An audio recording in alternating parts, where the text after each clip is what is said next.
Hello, it's Wednesday again, and I'm here, Bev Hosford, with Erin Nishke. We're with the NFPT, National Federation of Professional Trainers, and this is our weekly Facebook Live show. And we're heading into the second full month here, very exciting. And I wanted to introduce our topic today.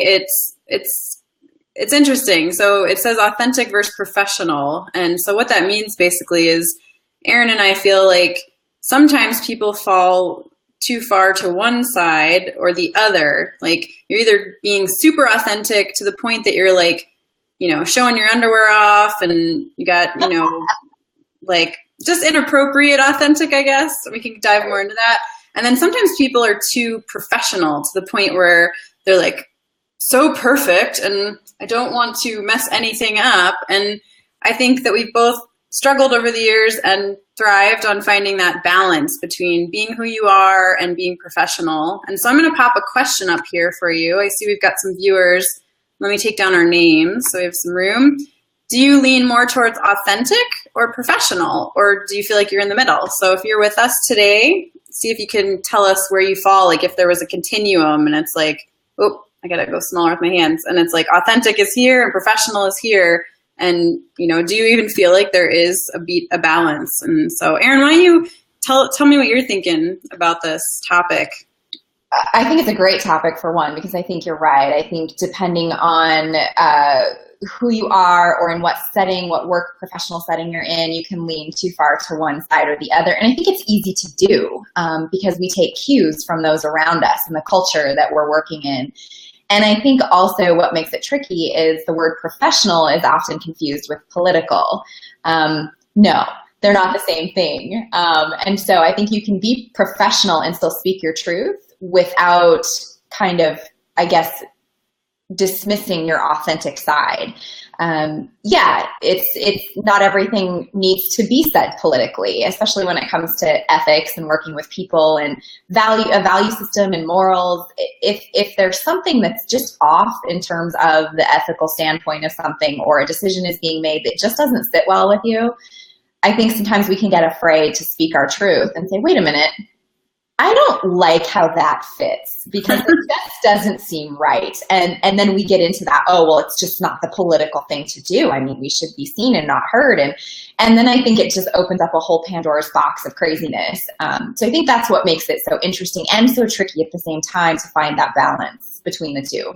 Yeah, I agree. I know for me, I definitely fell more on the professional side for a very long time, just trying to check all the boxes and, dot all my I's and cross all my T's and be polite, and thank you notes. And I feel like a lot of those skills have served me. They've helped me get really far in my career.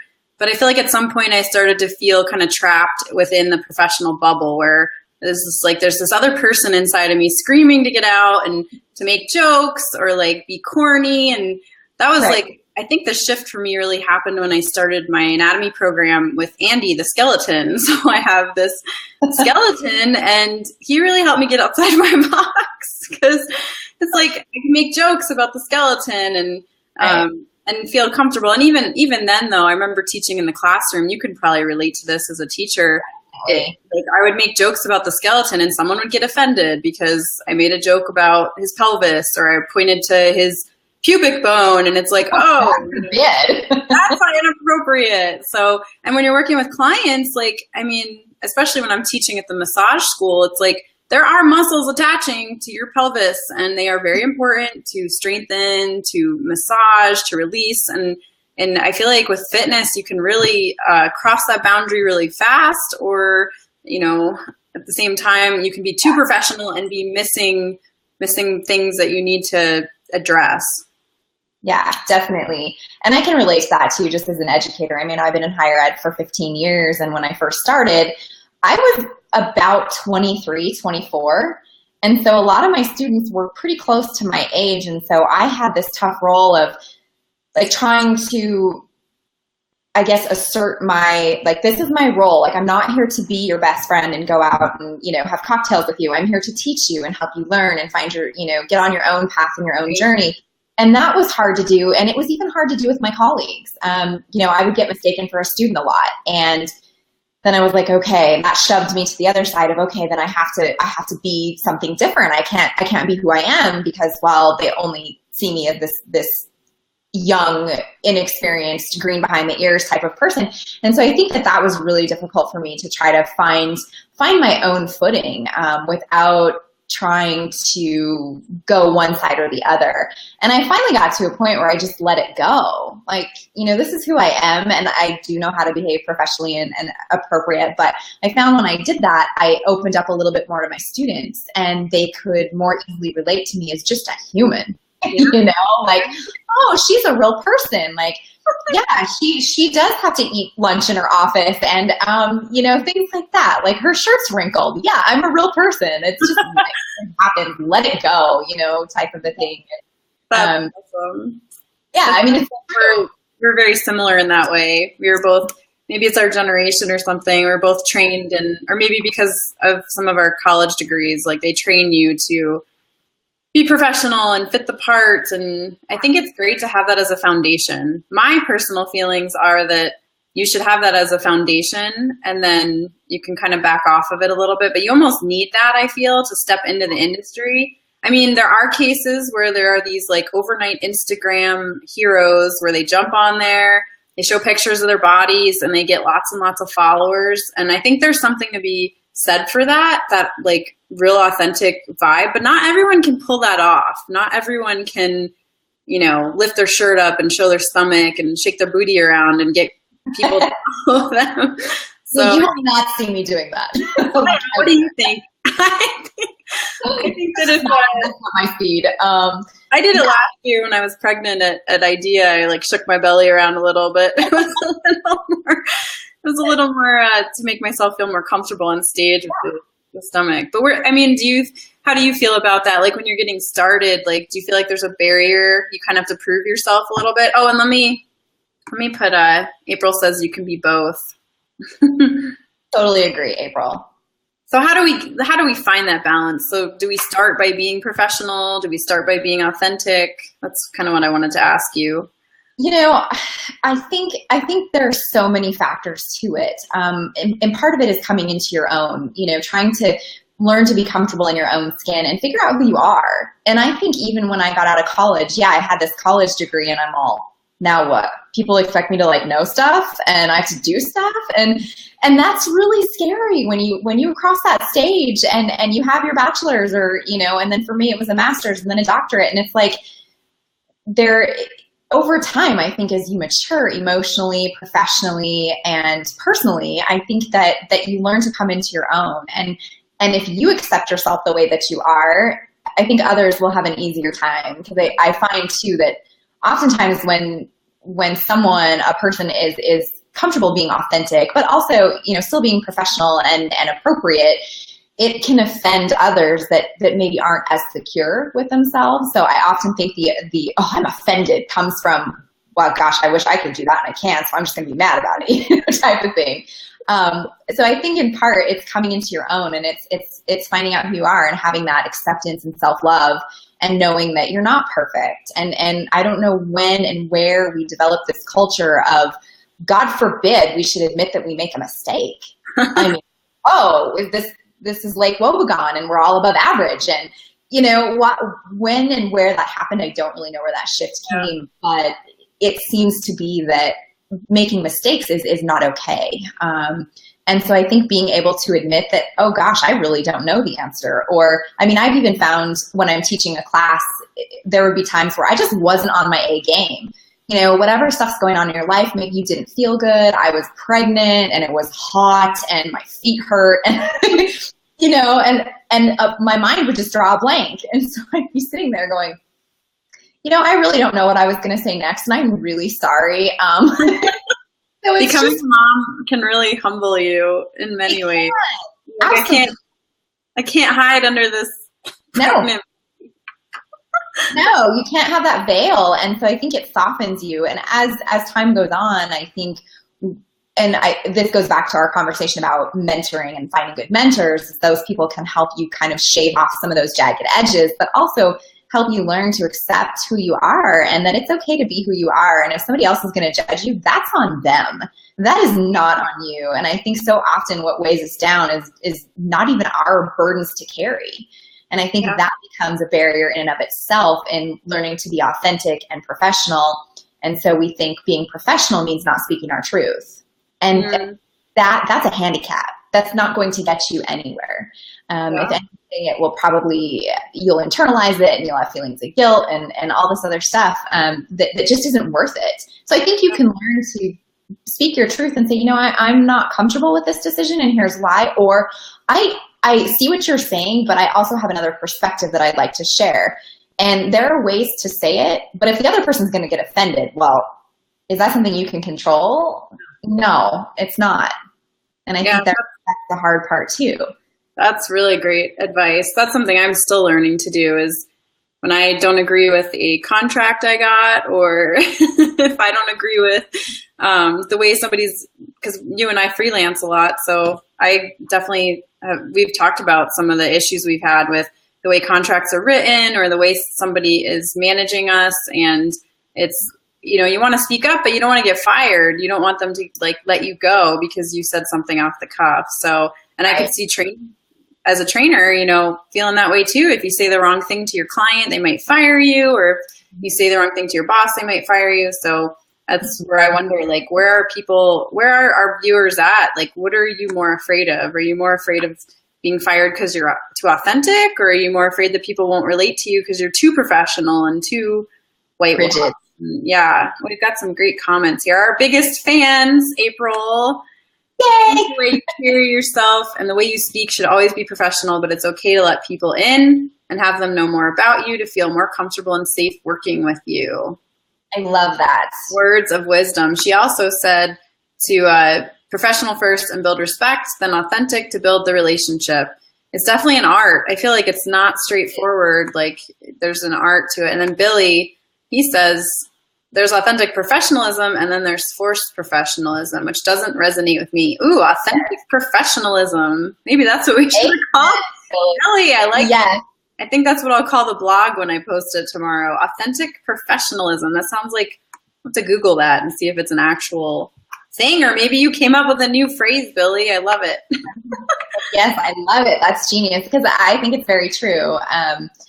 And I think when someone is in a role of being way too professional and, you know, everything is, you know, like the sterilized kind of personality and, oh, we've got walls and, you know, we're at work and we, God forbid, can't show emotion and we can't be human and we can't, you know, really, that does not resonate with me because I think at the beginning and end of every day, we're human in our journey. We're fallible. We're mistake makers. It's just how it goes.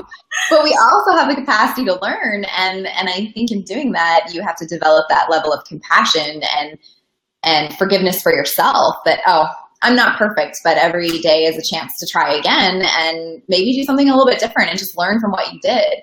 Yeah. And not everyone's going to get to that point. And I think that's what can create those fears as far as, well, do I really say what I'm thinking, or do I just shut my mouth and sit here and then let the cluster begin and watch this circus unfold? And that is hard. I've been in that situation before where I've wanted to say something and I haven't because of fear. Yeah. You know, I'm not going to operate on fear anymore. I'm going to operate on faith and have faith in myself and my skills. And that doesn't mean I still don't get scared or, you know, I don't feel like maybe I shouldn't say this. But yeah, I think it's something that you just have to develop over time. And I think the culture that you're in too is something that it allows you that freedom. Because if you're in some kind of culture that's repressive and oppressive and it's led by a dictator, well, fear is going to be the underlying theme. You know, it's not going to be, people aren't going to feel safe to speak their truth because your leader's insecure and wants to hand down punishment versus, I see what you're saying. That's a really good thought. Maybe I can learn a few things and change a few things. Yeah, that's such good stuff. I mean, it's tricky too. Like sometimes you just need to get a job. You need to have a job. You need to get a job. You need to keep a job. maybe you don't have a choice, but there are some people that say that if you hold out for that better job, a better one will come along. And when you let go of things, better things come in. And I know some people are really just scraping by for ends meet though, and they've got to take what they can get. But I think that, yeah, there's definitely, if you have that belief that holding out for being under leaders that you believe in and you can be authentic or under them, I think you just have to decide. I think some people probably feel more comfortable in that professional bubble. Like they feel better being in that like safe space where they know the expectations and they can play the game and play by the rules. And I think there's something to be said for that. Like if that's where you're comfortable, then you should definitely seek out a position at maybe a fitness facility or somewhere where that's the way they operate. I know when I visited all the different massage locations in town to take my students around when I was teaching massage therapy students, there were a few places that were just very like, you have to look perfect, you have to act perfect. And some of the students felt really comfortable with that because they understood what they were expected to be like. And then there were other places that it was like, well, do whatever. And like, so I think you have to know yourself. And I definitely feel like I thrive more in the middle these days anyway. Yeah. And I think that's a factor of where we're at in the phases of our lives.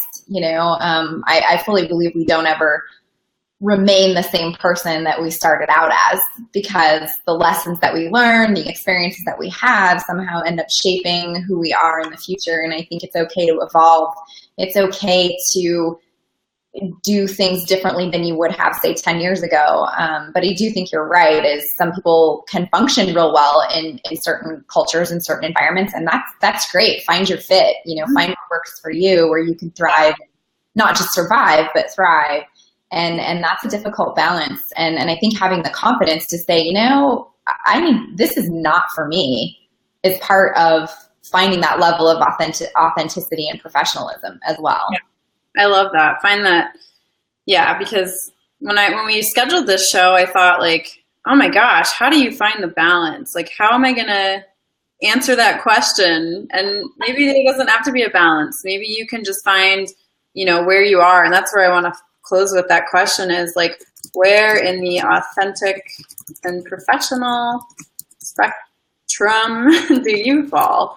So like, or where do you feel comfortable basically? So if you're still with us, tell us, where do you fall? Where do you feel comfortable? Are you actually more comfortable just totally being yourself? And because I have some friends that I really admire, they're just so comfortable being totally themselves and they do really well with it. And then I see other people being totally themselves and it doesn't resonate. They can't build their business. They have a hard time with it. So it's tricky, I think. I definitely think it's a tough thing to do. And I find that it almost changes more often than we think, because I think humans are just, we're kind of malleable creatures. We're also creatures of habit. So I think that we have the ability to learn, but we also have that ability to get stuck and in plateau, certainly. So that can make it difficult to try to take that next step or decide, who am I really? I think I've said before, is that it becomes difficult to separate your energy from somebody else's. And so it becomes very difficult to determine, okay, are these my thoughts, or are these the thoughts of those around me that are influencing my thoughts, or, something like that. So I think it can be hard to disentangle yourself and figure out, where do you fit? Where do you feel most comfortable? Yeah. Ooh, Hannah just popped in. Hannah, you're such a great participant. I feel most comfortable. And Hannah, shout out. She just got certified. She did. So proud of you, Hannah. So exciting. I made her author's page for her today. I'm so excited. So she says, I feel most comfortable when I'm led with firm expectations of excellence under a leader who sets that example. See, and that's definitely the thing. I feel like when you're a leader, there may be different expectations of professionalism than if you're just running your own business and whatever. So when you're in a place, like that, hopefully Hannah feels like I'm a good editor leader. I think so. Still writing for us. But yeah, thanks Hannah for sharing that. I think that's a really good point to make. Yeah, you'd like to know like what your expectations are. So yeah, that's really important. And Agreed. well, we've got a couple more comments before we close out. April says, be yourself, know the crowd you're in, do research to see where the boundaries are. And Billy says, Oh, thanks. Yeah. Billy says, if you're the smartest person in the room, then you're in the wrong room. Yes, I love that quote. Yes. Yes, absolutely. And it reminds you to continue to be humble and know that there's more to know. There's more to learn, and there's definitely ways to change and just be better. It's not about being perfect. It's just about making that effort, that honest effort. And I think also when it comes to being professional and whether you're running your own business or you're working for somebody else, I think you should work and behave in such a way that if anybody said an ill word about you, no one else would really believe it. At least those people that are smart enough to not, and not the ones that are insecure. They're like, oh, I totally, Definitely. So yeah, behave in such a way that you're true to yourself, you're true to your values, but that, because we're never going to control what somebody else says. Unfortunately, we can't. That's just part of this life, and it's maybe a less attractive part of this life. But yeah, be who you are, but be true to that, and don't forget that, whatever crowd you're in. Yeah, I'm excited to put some of these quotes in our blog post for tomorrow. And thanks, Hannah, for your sweet comments. You're such a sweetheart, Anna. Aw, the love is shared.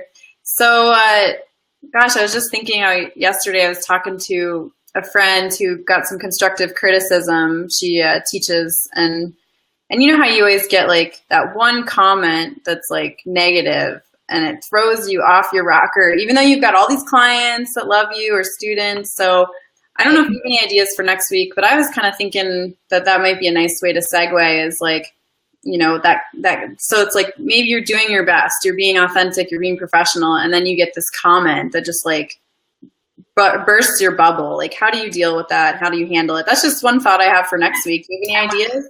No, I think that's a great thing. And I think you can also tie into like, how do you handle that criticism? Because not everybody knows how to give criticism. I think that's also an art. There are probably people that are really, really great at it, just naturally for whatever reason. But there are those that just, they're terrible, and they're just really unfortunate at giving that criticism. So it makes it very hard to accept or even take seriously. But yeah. I think that we could dive into that pretty easily. Yeah, I'd like to talk about the criticism, or even I have a business coaching client who was afraid to open up her Facebook page to have ratings because she's afraid of getting negative ratings. And we'll talk about we'll talk about it next week, but yeah. I gave her some really good advice that she seemed to enjoy. So I'll share that too. So let's wrap it up for today. Thanks everybody for joining us. I think we got all our comments, and we're here every Wednesday, 11:30 Mountain Time, which is 1:30 Eastern Time. And you can subscribe actually to our Facebook Live so that you get an update when we're going live. And aside from that, actually one of our viewers last week said, I'm just trying not to be on Facebook as much lately. I'm trying to like have some boundaries. So she put it in her calendar. I thought that was kind of cool. Like, if you love us, then put us in your calendar right between your clients, and schedule it in, and please share with your friends. If you enjoyed this, share it. We would love to get the word out with what we're talking about and get more viewers so we can have more amazing comments and information to share with each other. Definitely. And if you have an idea for a topic, leave a comment, let us know, and we'll certainly give it a whirl, give it a tackle. Yeah, totally. Leave a comment, subscribe to our show, and we'll chat with you next week. Hey, thanks for joining, everyone. Bye.